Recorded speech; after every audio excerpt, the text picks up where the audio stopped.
Archive News mempersembahkan.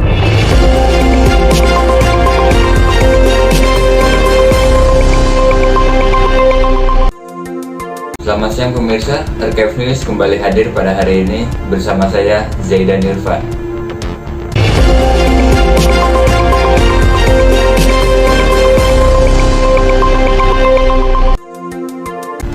Berita pertama hadir dengan pembahasan tentang pelestarian hayati di sebuah daerah atau desa. Adakah peraturan yang melindungi hayati di sekitar daerah tersebut? Lahan hijau yang selama ini kita lihat tentunya sangat dibutuhkan untuk keperluasan pelestarian atau pula kebutuhan pangan. Di samping itu, adakah peraturan yang dibuat oleh kelurahan untuk menjaga lahan hijau tersebut? Desa ini ada nggak sih Pak tentang peraturan tentang pelestarian lingkungan desanya, kayak nggak boleh wilayah ini nggak boleh dijadiin rumah atau gimana gitu Pak? Kalau Pomdes itu peraturan desa dibuat oleh desa yang ada di kabupaten. Kalau kelurahan kan ya tidak bisa membuat aturan sendiri gitu ya. Lain dengan desa, paling juga nginduknya ke aturan pola peraturan wali kota tentang tidak boleh mendirikannya bangunan rumah, misalkan yang tidak ada selokan atau lain-lain gitu ya. Kalau khusus untuk peraturan desa tidak ada. Berarti tidak ada peraturan khusus di desa untuk mengatur seperti itu ya? Tidak ada. Terus yang kedua, di kelurahan ini seberapa luas tanah untuk pelestarian wilayah hijau? Pertanian, Pak. Ya, pertanian. Untuk pertanian kurang lebih di sini di wilayah Toloroyong untuk pertanian 3 hektar. 3 hektar berarti itu nggak besar ya Pak? Berarti mata pencaharian terbesar di kelurahan Toloroyong itu kebanyakan petani apa? Tidak juga sih, mayoritas buruh harian Mas. Mayoritas petani masih bagian kecil karena memang dari luas kurang lebih 3 hektar itu hanya di 3 orang kepemilikan. Jadi tidak mutlak digarap oleh semua warga karena memang itu kepemilikan juga memang 3 orang yang punya keluarga. Ada kendala nggak Pak seperti itu Pak?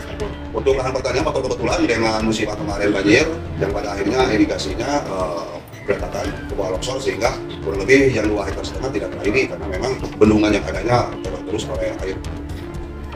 Musim hujan yang sedang terjadi saat ini cukup membawa dampak kepada pelestarian hayati, terutama pesawahan.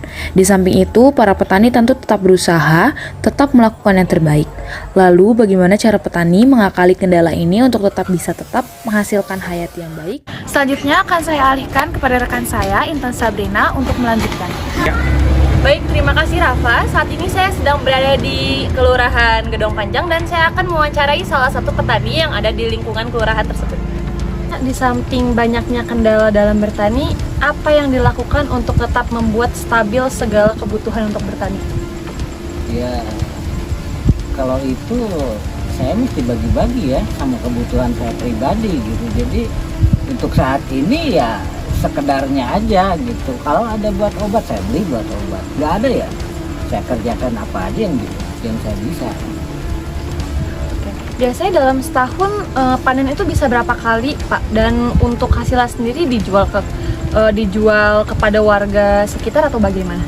Ini setahun itu bisa 2 kali ya, bisa 2 kali kalau pisang ini, tergantung ininya kita merawatnya juga sih gitu. Kalau pasar ya, kalau untuk kelas Ambon gini saya ke pabrik, ke industri rumah tangga yang gitu di pabrik sale itu. Kalau yang lain saya masukin ke pengepul. Kalau ke pengepul.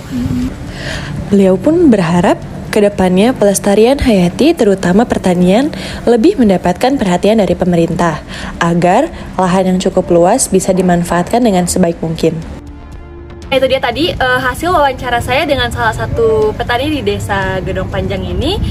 Baik, saya kembalikan ke studio. Berita selanjutnya masih berhubungan dengan kondisi lahan hijau di daerah lainnya. Bagaimanakah peraturan yang diberlakukan di sana dan adakah kendala yang dialami? Halo semuanya, bersama saya Rahfani Tersadira. Hari ini saya berada di Kelurahan Gedong Panjang dan akan mewawancarai salah satu staf Kelurahan Gedong Panjang mengenai tema Desa Peduli Lingkungan Darat. Luas lahan hijau yang kian menyusut dikarenakan banyaknya alih fungsi lahan menjadi perumahan bisa menjadikan semakin sedikitnya lahan hijau. Maka dari itu, perlu sekali perlindungan terhadap hayati agar kedepannya lingkungan bisa tetap terpelihara dengan baik. Ada nggak sih Bu di kelurahan sini ada peraturan tentang menjaga kelestarian alam? Kalau peraturan menjaga kelestarian alam, kalau di sini peraturannya nggak ada ya. Soalnya itu ada juga di sini lapang sugema kayak kota hutan. Terus yang di bawah yang dekat santasi itu kan ada lapang pantas kayak gitu. Itu udah dinaungiannya sama DLH dan Dinas Pariwisata.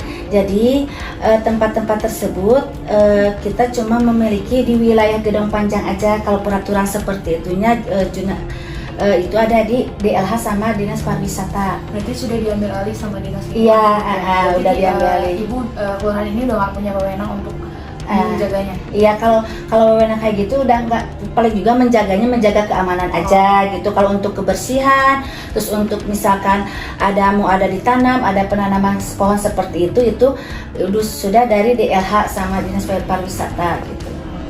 Untuk di Kelurahan Gedong Panjang, kira-kira luas dari wilayah hijaunya ada berapa ya? Bukannya sawah atau? Kalau gitu, kalau luas untuk di Kelurahan Gedong Panjang sepertinya menurunnya menciut. Soalnya kan sekarang banyak persawahan itu dibikin oleh perumahan. Contohnya yang di daerah Santasi. Daerah Santasi juga yang ada yang dekat SD Lamping itu dulunya kan itu persawahan gitu luas. Kalau sekarang kan udah dibikin perumahan paling juga 3 atau 4 hektar, tapi itu nggak langsung belum kayak gitu ya, pisah-pisah dipecah-pecah. Lokasinya ada di RW 2, di RW 4 sama RW 5. Kalau RW 1 itu nggak ada, RW 3 nggak ada, soalnya RW 3 itu asrama gitu. Ya, sama ada beberapa kendalanya nggak Bu dalam melestarikan lingkungan ini kayak? Kalau kendalanya, kalau melestarikan, kita juga sama masyarakat suka bergotong royong ya. Cuma suka nggak ininya teh, minnya teh itu gini kayak lapang di Sugema. Mungkin kan karena posisinya sunyi, terus nggak banyak orang, itu suka dipakai orang-orang yang nggak bertanggung jawab gitu. Makanya kemarin dari aparat kelurahan, Kapolsek, kecamatan, sama Koramil itu jalan ditutup dulu untuk menuju ke Jalan Sugema sama kota hutan. Soalnya sering dipergunakan yang tidak baik gitu.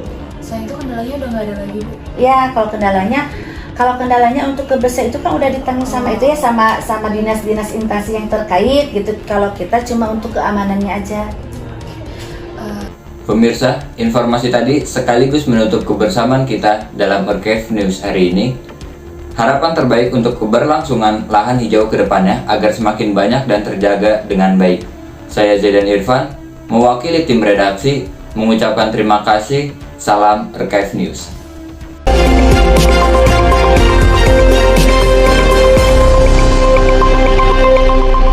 Demikian liputan Archive News dipersembahkan oleh